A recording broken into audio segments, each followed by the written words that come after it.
Salam jumpa kembali para sahabat peduli sehat dan para mahasiswa dalam satu visi.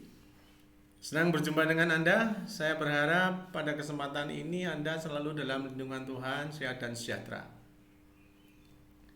Kali ini kita akan bahas bersama tentang topik faktor-faktor kegagalan di dalam berwirausaha. Para sahabat peduli sehat dan para mahasiswa yang saya banggakan, saya yakin Anda pernah mendengar terkait dengan apa itu kegagalan di dalam berwirausaha. Untuk itu mari kita ikuti pembahasan topik ini dan kita perhatikan untuk pembahasan selanjutnya.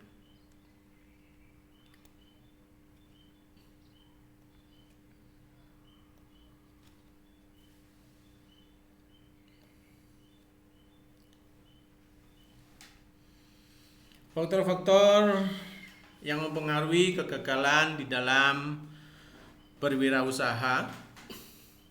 Apa makna kegagalan? Jawaban paling sederhana adalah ketidakberhasilan. Gagal adalah tidak berhasil, tidak tercapai maksudnya. Kegagalan berkebalikan dengan keberhasilan. Tidak berhasil berarti pula tidak tercapainya target yang telah ditetapkan. Karena adanya target untuk dapat dipakai sebagai pengukur suatu keberhasilan, maka dari itu selalu ada kriteria sebagai parameter guna menentukan apakah suatu target telah tercapai atau belum tercapai. Jadi kegagalan adalah tidak tercapainya target yang telah ditetapkan. Itu berarti ketiadaan target akan meniadakan pula kegagalan. Maksudnya, tidaklah dapat seseorang itu dinyatakan gagal tentang sesuatu bila mana seseorang tersebut tidak memiliki target yang diharapkan. Kegagalan adalah cara Allah Subhanahu wa taala mengajarkan kita tentang pantang menyerah. Bersabar, juga kerja keras dan percaya diri. Tugas kita adalah fokus pada mengais hikmah dari setiap peristiwa yang mampir dalam kehidupan kita. Gagal adalah sebuah kemenangan yang tertunda atau keinginan yang belum tercapai. Biasanya kegagalan disebabkan oleh karena adanya kita tidak mengetahui definisi atau arti daripada belajar. Sesungguhnya kegagalan tidak jauh berbeda dengan belum berhasil. Kita tidak akan pernah tahu kita berhasil kalau kita tidak pernah gagal. Yang terpenting bukanlah seberapa sering kita gagal atau jatuh, tetapi seberapa seringkah kita bangkit setiap kita gagal atau jatuh. Kegagalan adalah hal yang lumrah di dalam berusaha. Statistik membuktikan hampir 50% usaha pemula mengalami kegagalan, terutama di 5 tahun pertama memutar roda usaha. Namun, kegagalan bisa menjadi tonggak awal menuju sukses. Kegagalan adalah awal dari kesuksesan, dan apabila seseorang menyerah dari kegagalan, berarti dia tidak tahu bahwa kesuksesan sudah sangat dekat sekali. Dua kalimat ini seharusnya bisa menyadarkan kita untuk tidak pernah menyerah, sebab dengan kegagalan kita dapat belajar dari kesalahan dan lebih mapan pengalaman sehingga keberhasilan dapat tercapai. Kegagalan yang seringkali diterjemahkan sebagai wujud musibah ternyata dalam mewujudkannya tidak sebagai peristiwa tunggal. Hal ini disebabkan adanya kegagalan, maka pada diri manusia yang tertimpa kegagalan itu dapat tertimpa pula bentuk kegagalan yang lain sebagai efek domino. Dengan kata lain, dikarenakan adanya kegagalan, timbullah masalah lain yang membutuhkan penyelesaian. Bila mana situasi yang membutuhkan penyelesaian tersebut ternyata mengalami hambatan dalam upaya mencari solusi, maka muncullah yaitu frustasi, yaitu situasi terhambat pada kejiwaan seseorang dalam upaya untuk pemuasan kebutuhan personil maupun karena tuntutan lingkungan. Ada beberapa faktor yang mempengaruhi kegagalan di dalam kita berusaha. Di sini ada banyak, yaitu ada ketidakmampuan manajemen, kurang pengalaman, lemahnya kendali keuangan, gagal mengembangkan perencanaan strategis, pertumbuhan tidak terkendali, lokasinya buruk, pengandalian persediaan yang kurang baik, ketidakmampuan membuat transisi usaha, tidak memiliki visi di dalam usaha, lemahnya perencanaan usaha, terlalu percaya diri, miskin komitmen, keterbatasan dana, dan kurangnya kemampuan manajerial atau ketidakmampuan di dalam hal manajemen.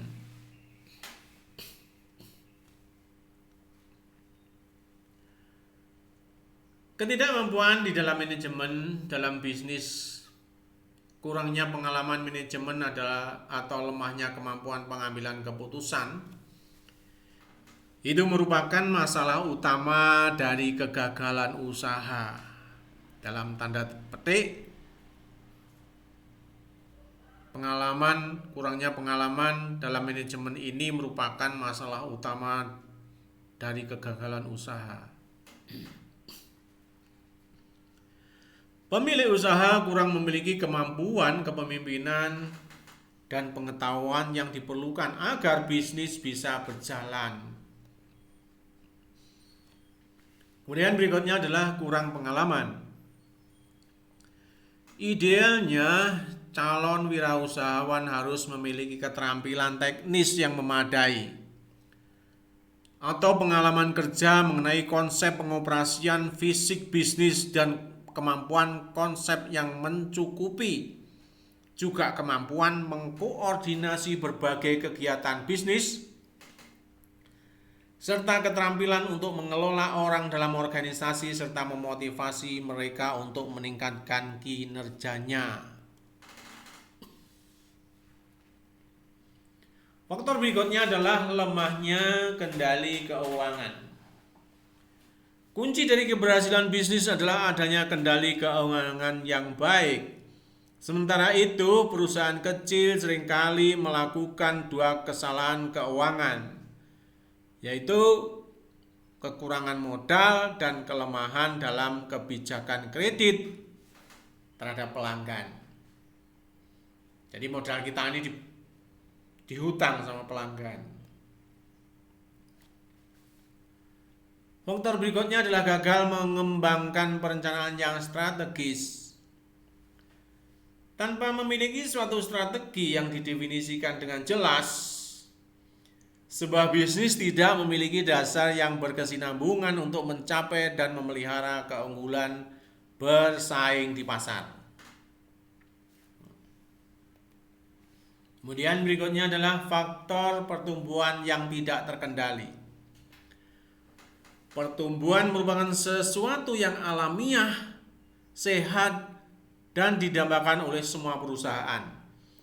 Namun demikian, pertumbuhan haruslah terencana dan terkendali Hal itu karena adanya kecenderungan meningkatnya berbagai masalah dengan berkembangnya perusahaan, sehingga manajer harus belajar menangani masalah-masalah tersebut.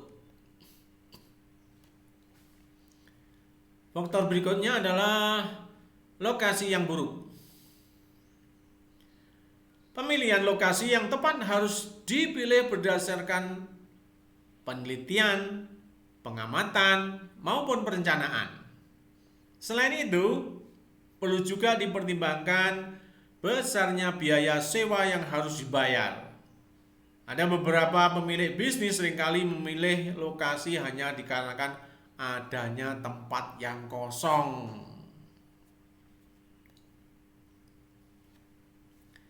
Faktor berikutnya yaitu pengendalian persediaan yang kurang baik. Pada umumnya, investasi terbesar yang harus dilakukan oleh manajer bisnis kecil adalah salah satu tanggung jawab manajerial yang penting. Tingkat persediaan yang tidak mencukupi akan mengakibatkan kekurangan dan kehabisan stok, sehingga pelanggan merasa kecewa dan meninggalkan kita alias pergi. Faktor berikutnya adalah ketidakmampuan membuat transisi usaha. Setelah berdiri dan berkembang, biasanya diperlukan adanya perubahan gaya manajemen yang secara drastis berbeda. Faktor kegagalan berikutnya adalah tidak memiliki visi. Usaha yang dijalankan tanpa tujuan merupakan penyebab terbesar kegagalan. Oleh karenanya, menentukan suatu tujuan, baik untuk jangka panjang, menengah, atau pendek, adalah hal yang sangat penting dilakukan. Terlebih jika dalam menjalankan usaha kita bekerja sama dengan satu atau beberapa rekan usaha. Menyamakan visi di awal usaha adalah suatu keharusan. Faktor kegagalan berikutnya adalah lemahnya perencanaan. Yang penting jalan dulu deh. Tapi mau lewat mana? Pakai apa? Perlu uang berapa? Disinilah pentingnya peran perencanaan. Perencanaan tidak harus rumit, tidak perlu seperti rencana perusahaan besar. Yang terpenting bisa dijadikan pedoman untuk mencapai target. Ingat, jika gagal membuat rencana, sebenarnya kita sedang merencanakan sebuah kegagalan.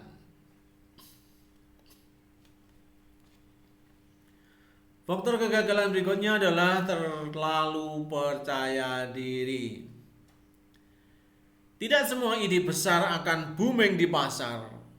Sebelum ditawarkan ke konsumen, akan lebih aman jika ide itu diuji dulu kelayakannya melalui sebuah riset atau cukup melakukan jajak pendapat sederhana kepada teman, keluarga, atau tetangga. Biarkan mereka menjawab dengan jujur dan menilai ide yang kita miliki. Faktor kegagalan berikutnya adalah miskin komitmen. Ide yang bernilai miliaran akan menjadi sia-sia jika tidak diimbangi dengan komitmen yang kuat. Banyak wirausaha yang sudah memulai usaha namun tidak memiliki waktu untuk mengelola perusahaan. Imbasnya, usaha mengalami stagnan, sulit berkembang dan akhirnya gagal. Hati-hati juga dengan keberhasilan. Seringkali keberhasilan membuat kita hanyut dalam euforia hingga melupakan komitmen.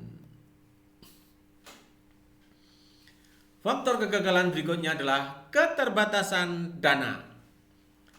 Salah satu penyebab kegagalan di tahun berawal atau di tahun-tahun pertama usaha adalah minimnya dana operasional. Seorang pemilik perusahaan walaupun kecil harusnya bisa menghitung berapa banyak dana yang dibutuhkan untuk memutar roda usaha selama belum menghasilkan. Siasati kondisi ini dengan struktur manajemen yang ramping, mengurangi pemborosan, meningkatkan efisiensi finansial yang berorientasi mendorong keuntungan. Faktor kegagalan berikutnya adalah minimnya kemampuan manajerial.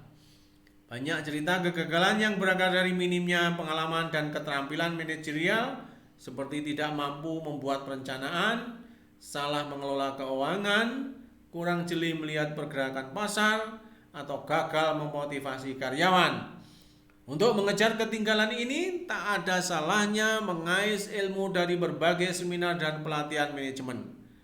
Bertukar pikiran dengan teman yang lebih dulu terjun ke dunia usaha juga dapat dilakukan untuk mendongkrak kemampuan manajerial kita.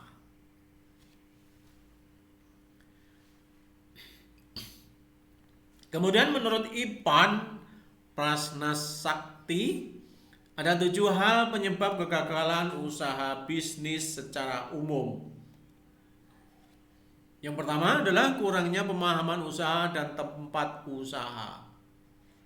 Memahami secara kontekstual dan strategi bukan saja bagaimana produk itu mempunyai nilai tambah dan dibuat, namun perlunya pemahaman akan kebutuhan masyarakat akan produk tersebut, baik secara frekuensi, kuantitas, bentuk atau jenis, dan kualitasnya. Pemahaman usaha juga berkaitan terhadap sarana dan prasarana, misal lokasi usaha, info usaha, kondisi kelengkapan usaha.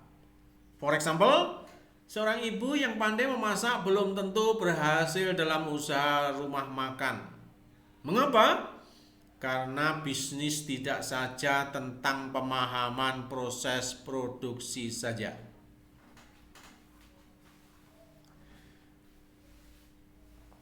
Contoh yang lain, tempat usaha yang disewa ratusan juta belum tentu akan membawa keberhasilan usaha jika tidak mempunyai kedekatan dengan pasar dan kemudahan akses, baik akses berbasis jangkauan fisik maupun teknologi.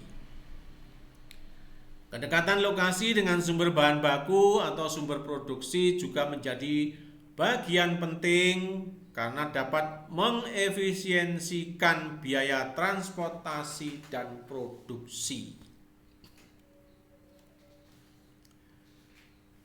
Faktor kegagalan berikutnya adalah kurangnya pengalaman dan strategi pemasaran. Kewirausahaan dalam konteks usaha masyarakat tetap perlu ada pengalaman usaha. Kalau sekiranya pemodal dan pemilik belum pengalaman, maka belilah orang untuk dijadikan staf atau partner usaha, baik secara aktif maupun konsultan. Pengalaman berhubungan dengan bagaimana menjual, kepada siapa menjual, mengikat pelanggan, menangkap reaksi pelanggan, dan lain-lain. Secara umum, masyarakat sebagai pelaku usaha mampu dan giat dalam produksi, baik dalam usaha kerajinan, makanan, layanan jasa, dan lain-lain. Namun tidak mempunyai kekuatan dan metode dan konsep pemasaran yang sistematis. Ketika hari cukup laku, maka tidak memperhitungkan kemungkinan bulan yang akan datang, bahkan tahun-tahun mendatang. Rata-rata tidak mempunyai rencana pemasaran, bahkan rencana usaha atau bisnis plan, sehingga rencana peningkatan usaha juga tidak bisa dijadwalkan dan dipacu untuk dicapai. Kemudian faktor kegagalan berikutnya adalah kurangnya pemahaman dalam pengadaan dan pemeliharaan bahan baku dan sarana. Pengadaan bahan baku tidak serta-merta seperti logika membeli bahan baku cabai, daging dalam rumah makan, atau logika semen, besi dalam usaha bangunan, tetapi lebih kepada bagaimana bahan baku diperlakukan. Banyak pembisnis yang baru membuka usaha membeli bahan baku sebanyak mungkin, namun tidak dengan pemahaman bagaimana bahan baku dipelihara, serta pemahaman frekuensi penggunaan bahan baku harian, mingguan, dan sesuai permintaan masyarakat. Faktor kegagalan berikutnya adalah kurangnya pemahaman dalam pengadaan dan pemeliharaan bahan baku tadi. Contohnya yaitu pemahaman sarana banyak pengusaha dalam bidang digital printing membeli alat jutaan bahkan ratusan juta dari impor, namun tidak paham bagaimana memelihara dan antisipasi hariannya secara rutin dan strategis, sehingga keseringan rusak menimbulkan ketergantungan teknisi dari luar kota dan luar negeri, membuat usaha macet ketika alatnya rusak, sehingga banyak order yang dibatalkan dan pelanggan pun akhirnya balik kanan. Padahal ada beberapa penyedia sarana digital printing yang menyediakan layanan garansi secara pasti sampai ke mendatangkan teknisinya dari Cina walaupun harganya lebih mahal. Faktor kegagalan berikutnya adalah kurangnya kehandalan pengelolaan administrasi dan keuangan. Kebijakan dalam menentukan keputusan strategis berwirausaha hendaknya tidak mengandalkan dari insting dan naluri saja. Namun histori dalam catatan administrasi perlu dijadikan modal dalam menentukan keputusan. Artinya kita akan menggunakan kebijakan berbasis data, tidak berbasis insting. Begitu juga dalam hal keuangan, banyak kasus usaha yang dirintis tidak mempunyai kekuatan data keuangan yang baik, sehingga pemilik tidak paham akan pendapatan rutin bulanan, tidak bisa mengkorelasi antara pendapatan, penjualan, dan penggunaan bahan baku, sehingga kemungkinan penyalahgunaan di tingkat bawah bisa dijalankan tanpa diketahui. Faktor kegagalan berikutnya adalah yang terkait dengan kehandalan pengelolaan modal dan kendali kredit. Wirausahawan yang baik memahami modal tidak saja uang, sehingga kredit yang membabi buta ke bank-bank bukan salah satu solusi tunggal. Apalagi mengambil kredit maksimal dari platform jaminannya yang tidak diperhitungkan dari kebutuhan operasional. Pengusaha mikro banyak menjadikan kredit sebagai ekspansi produksi dan pra-investasi, tidak akurasi dalam memperhitungkan kebutuhan suntikan modal dengan kemampuan bayar bulanan dan skala likuiditasnya. Likuiditasnya misalnya apakah pelanggan Anda selalu membayar tunai atau menunda-nunda pembayaran. Dengan kata lain, ketika Anda mengajukan kredit ke bank, tentu Anda pun juga harus hati-hati dalam memberikan kredit atau pending payment kepada pelanggan Anda. Pilah-pilah mana yang tertib dan mana yang tidak tertib. Lalu tentukan sikap skala prioritasnya. Pemodalan yang semu dan tidak terpisah dengan kepentingan atau kebutuhan pribadi juga menjadi awal kegagalan usaha. Penarikan dana dari perusahaan atau toko terlalu sering dan cepat, namun tidak memperhitungkan dengan arus pembayaran dan pendapatan perusahaan.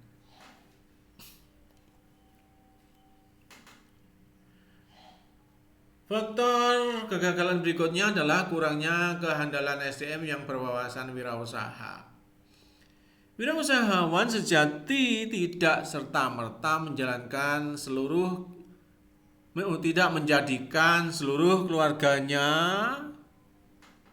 sebagai staf dari perusahaannya. Kenapa? Karena hubungan yang terlalu cair, terlalu akrab dalam keluarga dapat menghilangkan kinerja fungsi struktural yang seharusnya. For example, harusnya pimpinan berhak menegur proses pengelolaan pengadaan barang yang sesuai standar. Namun karena staf yang bertanggung jawab adalah adik ipar, maka segan untuk menegur dan beranggapan bahwa nanti tentu akan berubah. Bisa kacau. SDM yang berwawasan wirausaha maka akan membentuk jiwa yang kokoh Karena beranggapan bahwa selain dia staf, namun juga sosok yang yakin bahwa dengan sukses di bidangnya, maka dia telah berhasil sebagai wirausahawan layaknya pemilik usaha. Walaupun hanya dalam area kerjanya, seakan-akan bekerja sukses juga kepuasan pribadi dan juga kepuasan teamwork.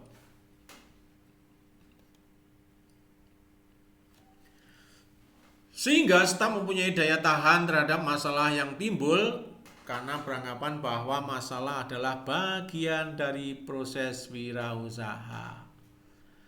Caranya, jangan jadikan staf Anda seorang robot yang harus turut pada perintah, namun juga diberikan tantangan untuk analisa perbaikan dan ada reward periodik. Inilah yang tidak dilakukan pengusaha secara umum dan salah satu kegagalan dalam ruang lingkup SDM. Memasukkan nilai kewirausahaan menyatu dalam motivasi kerja bawahan bukan hal yang mudah. Tetapi jika Anda memberikan tantangan dan standar pencapaian per unit, maka itu salah satu bentuk pendidikannya. Tinggal metode harmonisasinya antar divisi.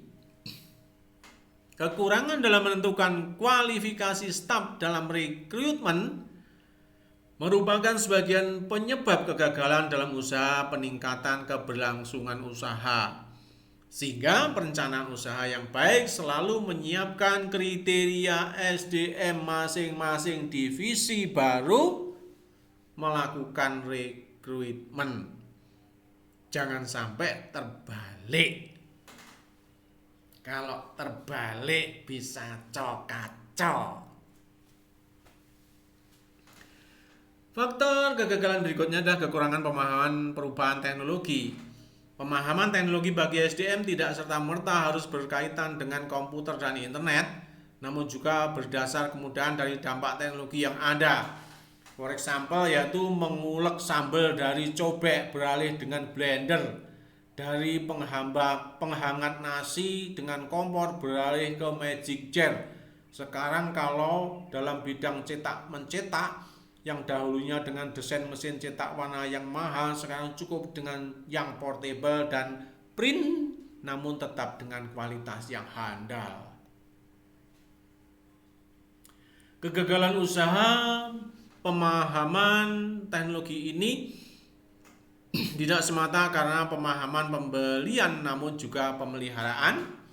Misal banyak data keuangan, data nasabah yang hilang karena virus, atau ketidakmampuan staf dalam melindungi data file konsumen, sehingga ada pesaing yang bisa mengambil melalui salah satu stafnya yang hendak kena PHK atau pindah, sehingga data-data dengan mudah digunakan oleh pesaing. Kita mesti harus hati-hati dan waspada. Faktor berikutnya yang membuat kegagalan adalah kurangnya pemahaman perubahan teknologi ini. Teknologi juga berkaitan dengan prediksi kehandalan perangkat yang digunakan saat ini agar tetap survive dalam 5-15 tahun mendatang.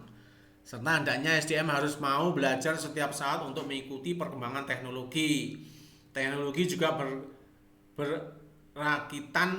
berkaitan dengan keberhasilan pemasaran, baik dalam mendesain grafis, publikasi profil dalam CD, membuat website atau blog gratis.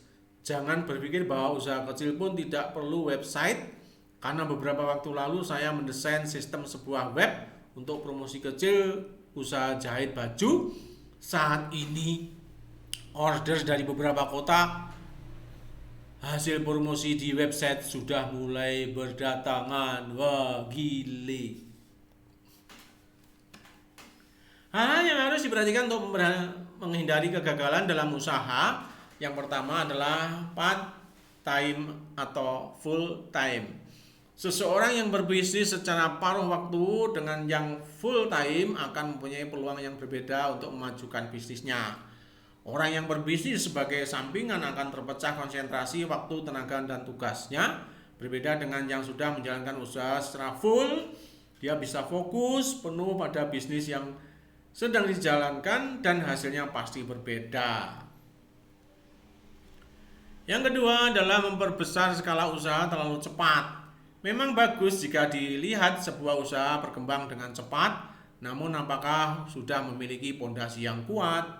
Untuk itu diperlukan sumber daya manusia yang benar-benar bisa bekerja baik dan loyal terhadap perusahaan.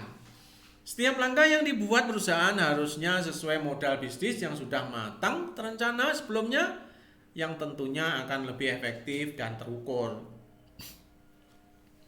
Kemudian yang ketiga adalah membuat produk yang tidak komersil. Seringkali para pengusaha menambah fitur-fitur baru berdasarkan keinginan idealis yang tidak menambah nilai jual dan nilai tambah bagi pelanggan.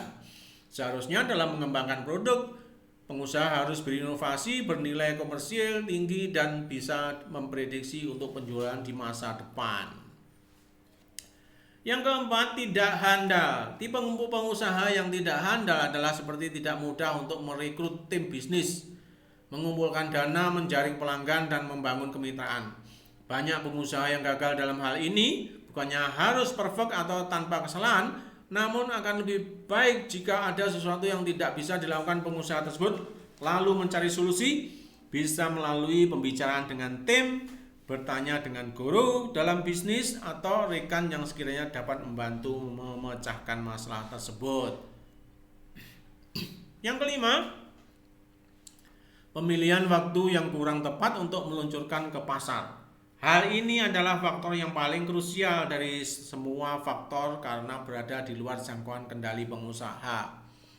Kadang sebuah ide muncul di saat yang kurang tepat dan memang sukar mempertemukan keduanya dengan tepat, waktu, dan sempurna. Namun hal ini dapat diatasi dengan mempertajam intuisi atau insting dan terus mengamati perkembangan yang terjadi secara cermat.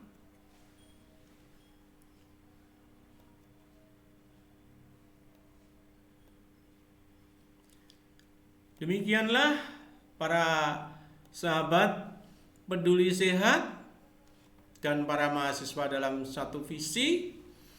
Mungkin Anda akan bertanya, silahkan chat pada channel YouTube Insan Peduli Sehat. Semoga apa yang kita bahas membawa manfaat bagi kita semuanya. Mohon maaf bila ada kekurangan. Sampai ketemu pada topik-topik berikutnya. See you next time.